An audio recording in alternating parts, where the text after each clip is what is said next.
পরমারাধ্য শ্রীচরণে জানাই পরম পূজ্যপাদ শ্রী শ্রী বর্দার শ্রীচরণে জানাই আমার প্রণাম।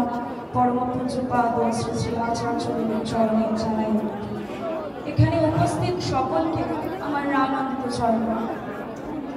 জন্মসূত্র থেকেই আমি সৌভাগ্যবশত ঠাকুরকে পেয়েছি আমার জীবনে, কিন্তু তখন থেকে তাকে অতটা বুঝতে পারি না বা হয়তো বুঝতে চেষ্টা করি, কিন্তু যত দিন এগিয়েছে তত আমি উপলব্ধি করেছি তিনি প্রতি মুহূর্তে আমাদেরকে দয়া করে চলেছেন, প্রতিটা মুহূর্তে আগলে রেখেছেন।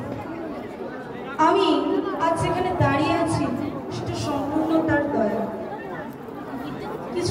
কিছুদিন নয়, বেশ কয়েক বছর আগে তখন আমি কলেজে পড়ছি। তো একদিন ফেরার সময় আমি লাইন ক্রস করছিলাম, তো আমি না দেখেই লাইন ক্রস করছিলাম, বেশ অন্যমনস্কই ছিলাম, কিন্তু আর লাইনে একটা ট্রেন আসছিল, তো আমি সেটা দেখি, আমি লাইনটা ক্রস করে গেছি। করার পরে সবার চিৎকারে আমি পেছনে করে দাঁড়াই, তখন দেখছি ট্রেন। তো আমি তখন বুঝে উঠতে পারিনি যে কি হলো, এবং আমি বিশ্বাস করতে পারছিলাম না যে আমি রক্ষা পেলাম কিভাবে।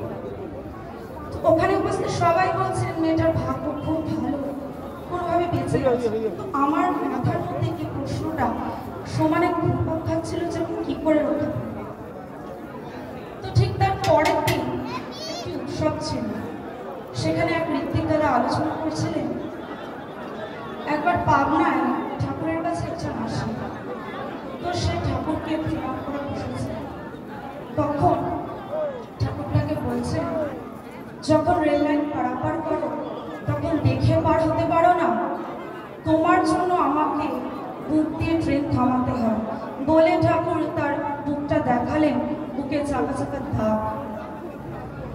তো আমার আর বুঝতে অসুবিধা হলো না যে আগের দিন আমার সাথে ঠিক কি ঘটেছে। তখন থেকে একটু একটু করে তার প্রতি বা তার অস্তিত্ব আমি বুঝতে শিখি, তাকে একটু একটু করে ভালোবাসতে ইচ্ছে হয়। ঈশ্বর তিনি আমাদের প্রতি মুহূর্তে দয়া করছেন, তার এই দয়া গ্রহণ করতে গেলে আমাদের তার প্রতি ভালোবাসা, বিশ্বাস এই সবটাই চাই, তার চলনে আমাদের হওয়া উচিত। তিনি আমাদের জন্য, আমাদের অনেক সৌভাগ্য যে তিনি আমাদের জন্য আচার্য পরম্পরা রেখে গেছেন। আচার্যদের প্রতি মুহূর্তে তিনি আমাদের সমস্যার সমাধান করে চলেছেন। তিনি আমাদের মধ্যে চাইছেন যে প্রতি মুহূর্তে আমরা যেন কৃষ্ণকে কেন্দ্র করে চলতে পারি। তিনি, আমরা দেখে থাকবেন যখন আমরা দেওঘর যাই তখন অটোমেটিক্যালি তার সামনে গেলে যেমন আমাদের একটা নামের সঞ্চার হয়, নাম করতে শুরু করি, অটোমেটিক্যালি এটা হতে থাকে। ওই অন্য সময় তো এটা হয় না, তার সামনে গেলেই আমাদের এটা হয়। তো এটা হওয়ার কারণ একটাই, আমার উপলব্ধি হয়েছে তিনি তার মধ্যে প্রতি মুহূর্তে পরম প্রেমময়কে জীবন্ত করে রেখেছেন, তাই এটা সম্ভব হয়। তার সামনে গেলে আমরা অটোমেটিক্যালি নামের মধ্যে ঢুকে যাই, এবং তখন আমাদের মাথায় কোনো রকম দুশ্চিন্তা থাকে না, কারণ তিনি সমস্ত দুশ্চিন্তা, সমস্ত কিছু তিনি ধারণ করে নিয়েছেন, তাই আমাদের মধ্যে আর কোনো দুশ্চিন্তা কিচ্ছু থাকে না। তিনি প্রতি মুহূর্তে বলছেন আমরা যেন ঠাকুরকে প্রতি মুহূর্তে বলি তোমাকে ভালোবাসি, তোমাকে ভালোবাসি। এই ভালোবাসি বলার মধ্য দিয়ে আমরা প্রতি মুহূর্তে তাকে আমাদের অজান্তেই ভালোবাসতে পারবো। ঠাকুর এক জায়গায় বলছেন আমি তোমাকে লাখ ভালোবাসি, তুমি যদি আমাকে ভালো না বাসো তাহলে আমার ভালোবাসা অনুভব করতে পারবে না।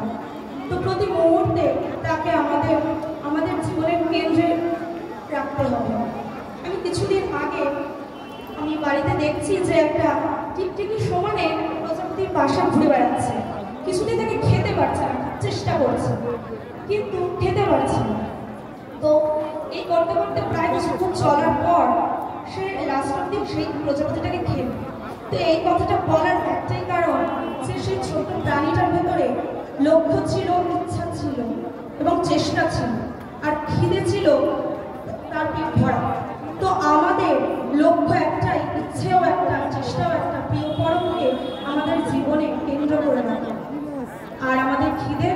জীবন, তার ভালোবাসা, তাকে ভালোবাসা প্রতিটা মুহূর্তে, ভালোবাসতে পারলে প্রতি মুহূর্তে তার অনুভূতি আমরা বুঝতে পারবো। আমাদের চেতন হারা হলে চলবে না, প্রতি মুহূর্তে তার অনুভূতি বোঝার জন্য আমাদের চেতন থাকতে হবে।